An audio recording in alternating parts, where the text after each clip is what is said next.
What's up guys, welcome back to the channel. So after a day of testing, I'm going to tell you guys what I determined as far as color. So my big concern, like coming from something like the Sony X900E, was like, obviously I just knew QLED was going to have the better color between the two because it's 100% color volume. How could it not, right?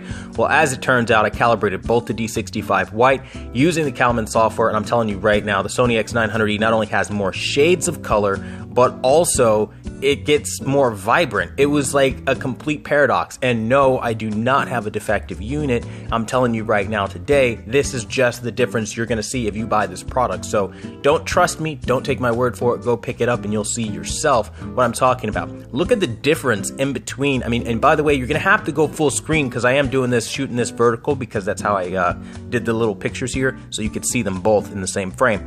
Now, just go full screen and you'll see all that. Now, look at the difference between the colors, man. That is the biggest thing you're gonna notice, and like the grays here are just so different, and the shades of color here, I mean the color red in the character's hair is so much more vibrant and lifelike. The environment as a whole, where QLED had this washed look across various different scenes. Look at the red in the background.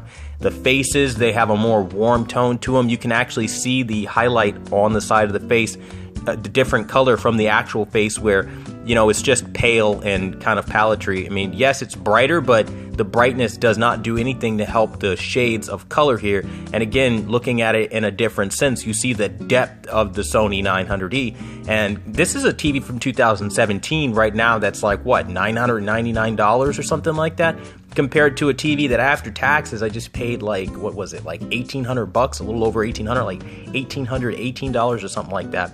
And I'm telling you right now, look at this. I mean, like, you can't even say it's like in one scene. This is across the board. Supergirl is like vibrant, and her gloves are this deep, very pure red. And then you look at the top, and then like Supergirl is like just pale and washed out. And I put this in the native color space on Samsung, by the way, just in case anybody was wondering. And look at the difference between the two, guys. I mean, it's unreal, like how many more shades of color I was able to pull out on the Sony X900E. So even though there are technically, yes, there are more shades, physical shades that you can use, that you can take advantage of on the QLED, the Sony X900E is just doing better with gradations, better with transitioning color to color. And when you calibrate it correctly, just like I've done for the Samsung, it just holds a heavier weight than, you know, the Samsung. I mean, look at the difference here. This blew my mind when I saw this side by side, and I saw that the Sony was this much better than what was like supposed to be, again, 100% color volume. I was chasing this. I was like, you know, foaming at the mouth for this, a 2018 television with 100% color. And by no stretch of the imagination did it even touch my Sony or even enter the same ballpark playing field. Nothing. My Sony is just banging out. And this comes from somebody that really wanted to love this TV for the color. So if we're talking about color, I mean, check this out. I mean, just look at the shades of color in Black Canary's face and Injustice 2. I mean, you can see the eyeliner, you can see everything. And again, this is not attributed to brightness, because some things aren't able to be changed, like hues in the hair and things like that. You can see the blue light from the jet that they're riding in this particular scene, just looking so beautiful and lifelike with the colors glowing everywhere. It's crazy. Like, where on QLED, those shades are gone. And it's like, look at this scene. I mean, my God, look at this scene. You're missing out on like the warmth, the detail, like side by side, guys. I'm telling you right now, like, there is a big difference. This in WWE 2K18, The Undertaker coming out to the ring, the gradation in the sky at the WrestleMania 33 arena. I mean, just scene for scene, no matter what I put on this television, it was just getting baked by the Sony. I know you can't see this very well because this looks a little oversaturated, but I'm telling you right now, the depth of the red and the fire popping off of Kratos in this particular scene was a lot more intense than on the QLED, even though the QLED has a better brightness level. So again, I mean, looking at the warmth of the image, looking at the color depth of the image, there's just so much more happening on Sony than on Samsung. Now, to Samsung's credit, Samsung had marginally more sharpness than what Sony was pushing out. I mean, like, the sharpness on the QLED was like bar none compared to the Sony. The Sony almost looked like, you know, dull by comparison as to how sharp. And that's really cool. Like, that's really cool that the QLED was able to produce that. But the colors, man, The one thing this TV is advertising heavy, it did not deliver. And again, not a defective panel. I'll show you guys some videos, but I mean, seriously, this is crazy. Just how, look at the shade, the difference between like the light rays in this particular scene as well. And you're seeing like, this is a Sony X900E from last year. Like, wow, mind-boggling stuff. Couldn't believe it. Look at this scene. You can actually see the blue and the tree line and all this stuff, man. Look at the skin tones. They're more warm in this particular scene. The overall scene is just warmer. It looks more lifelike, more realistic.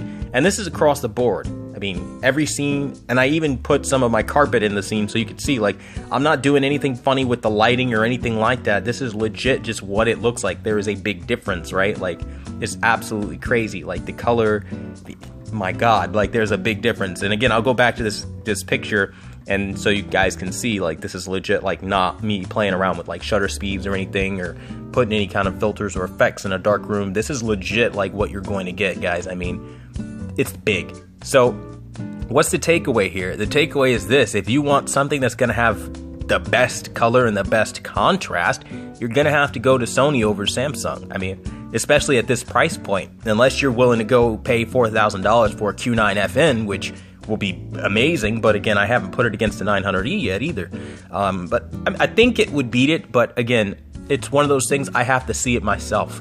Now, at least side by side next to my 900E anyway, calibrated up, done the way I do things, not the way the industry standard is. I mean, I calibrate to D65 white as a reference point and then kind of tweak in my settings, the same as I did on the Samsung. So both these televisions have received similar treatment, but Sony, as you see, look at that mountain. You see the contrast, you see the black levels, things are just more lifelike, and that's the real word that I'll throw out at you. Now, in this particular scene, it looks better on the QLED because the QLED does have more brightness, and you're able to see those extra shadow details in the rocks, and you're able to see the shades of color in the rocks, and that, again, that's something that's not, you know, felt on the Sony X900E, but you are getting more color, it feels like, on the 900E than you are in this particular scene on the QLED. But again, it's one of those things. But I just find, like, across the board, like, scene to scene, it just looks better. Now, I'm showing you, look better on the 900E.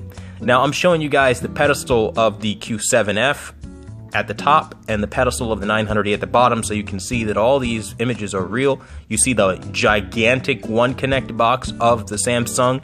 Okay, so you know I'm not playing games with you. And just to be even more dramatic, here's a video game sitting on top of the Samsung One Connect box. Okay, so you can see, like, real size, the One Connect box is actually pretty massive, and you see the Samsung logo on the One Connect box in this picture. So again, I'm not playing any games with you guys when I tell you guys that this TV is the legit TV, but at the end of the day, to keep the video from going on too long, in a nutshell, if you're buying this because you think it's going to be better color than where you're coming from, you're trading your TVs in, don't. Okay, just buy yourself a Sony X900E, it's more vibrant, or save the money up and then buy yourself a Q7FN. That's my message for the day. That being said, let me know what you guys think in the comment section down below. The reason I took pictures before I get any questions on that is because if I show you video, YouTube is going to compress it. I can manage color output and show you guys things way better in a camera and in a photograph that has a higher dynamic range than what videos are able to produce on YouTube. So, with all that out of the way and that long-winded, you know, speech, if you will, on color out of the way, I'd like to hear your thoughts in the comment section. Thank you guys for showing up and being a part of the channel today. Until next time, I'll see you guys later. Yeah.